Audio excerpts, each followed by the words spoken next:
हाँ बच्चों, तो आज देखेंगे हाइड्रोजनीकरण और विहाइड्रोजनीकरण या डिहाइड्रोजिनेशन। दरअसल ये डी होना चाहिए पहले और ये हाइड्रोजिनेशन है। हाइड्रोजिनेशन में हाइड्रोजनीकरण का मतलब हाइड्रोजन किसी पदार्थ से जुड़ रहा है तो उस प्रक्रिया को कहेंगे हाइड्रोजनीकरण, और किसी यौगिक से अगर हाइड्रोजन निकल रहा है तो उसे विहाइड्रोजनीकरण कहते हैं। तो हाइड्रोजनीकरण क्या होता है या सामान्यतः कहा जा सकता है एक दूसरे के उल्टे हैं। हाइड्रोजनीकरण और विहाइड्रोजनीकरण दोनों प्रक्रिया जो होता है एक दूसरे का उल्टा होता है। तो विहाइड्रोजनीकरण क्या है? विहाइड्रोजनीकरण एक विलोपन अपक्रिया कहा जा सकता है कि विलोपन अपक्रिया है, जबकि हाइड्रोजनीकरण क्या है? एक योग अपक्रिया है। तो इसमें देखेंगे किसी यौगिक से अगर हाइड्रोजन का योग हो रहा है, जैसे H2 अणु का जुड़ना, मतलब किसी यौगिक से अगर H2 अणु जुड़ रहा है तो उसे हम कहते हैं कि हाइड्रोजनीकरण। जैसे CH2 डबल बॉन्ड CH2 है, इससे हाइड्रोजन जुड़ रहा है निकिल उत्प्रेरक की उपस्थिति में, तो अब हम इसको कहेंगे CH3। अब क्या हो गया? हाइड्रोजन जुड़ गया, जुड़ने के बाद दो पदार्थ मिलकर एक पदार्थ का निर्माण कर लिया। अब इसको योग अपक्रिया कहोगे। इसमें हाइड्रोजन जुड़ा है तो इसमें हाइड्रोजन का योग हो रहा है, तो इसी को लिए कहा जाएगा हाइड्रोजनीकरण। और यह प्रक्रिया जो होगा आपका 200 से 300 डिग्री सेंटीग्रेड, 200 से लगभग 200 से 300 डिग्री सेंटीग्रेड ताप पर यह प्रक्रिया आपका संपन्न होता है। और यदि यही हम CH3CH जैसे CH3CH डबल बॉन्ड CH2 पर हाइड्रोजन का योग कराएं तो ये निकिल उत्प्रेरक की उपस्थिति में होगा, तो CH3CH2CH3 हो जाएगा। एक हाइड्रोजन यहाँ पे जुड़ेगा, एक हाइड्रोजन यहाँ पे जुड़ेगा। आपका ये एल्कीन है, एल्कीन से एल्केन बना, ये भी एल्कीन है, एल्कीन से ये भी आपका एल्केन बन रहा है। तो 200 से 300 डिग्री सेंटीग्रेड ताप पर जो है हाइड्रोजन जो है निकिल उत्प्रेरक की उपस्थिति में हाइड्रोजन से एल्कीन से हाइड्रोजन जुड़ रहा है। अब इस प्रक्रिया को हम कहेंगे हाइड्रोजनीकरण। अब इसमें देखोगे तो ये आपका प्रोपेन हो गया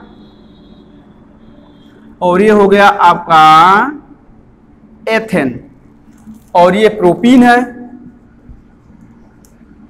और ये है एथीन।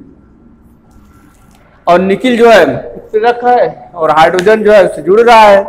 अब देखिए उसमें कुछ यौगिक ऐसे हों जिसमें हाइड्रोजन बाहर निकल रहा हो, मतलब किसी भी यौगिक से हाइड्रोजन के बाहर निकलने की जो प्रक्रिया होता है उसे विहाइड्रोजनीकरण, जहां पे वी लगा रहेगा या अंग्रेजी में डी लगा रहेगा।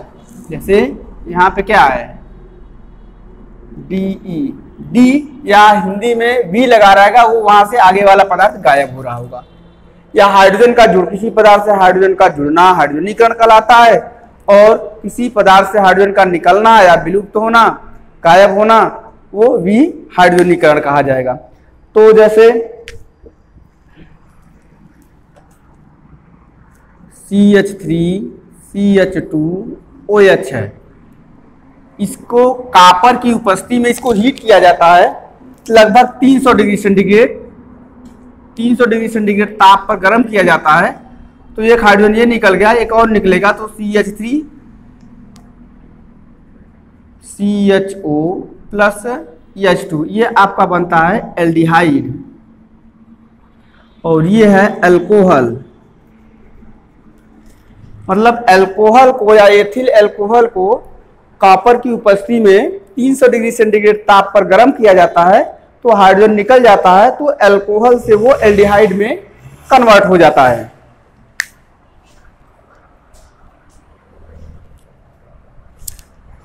ये तो था आपका विहाइड्रोजनीकरण देखना एक था।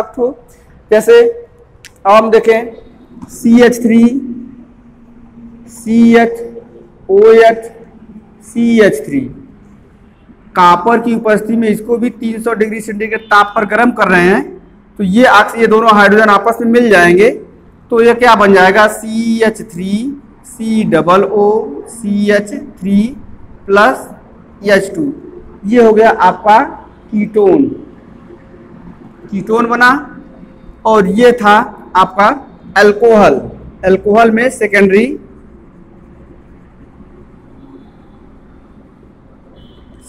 अल्कोहल। तो हाइड्रोजनीकरण में क्या है, किसी भी पदार्थ से हाइड्रोजन जुड़ना हाइड्रोजनीकरण कहा जाएगा, किसी भी पदार्थ से हाइड्रोजन का बाहर होना भी हाइड्रोजनीकरण कहा जाएगा। इसमें ये आपका एग्जाम्पल जो है वो हाइड्रोजिनेशन का है,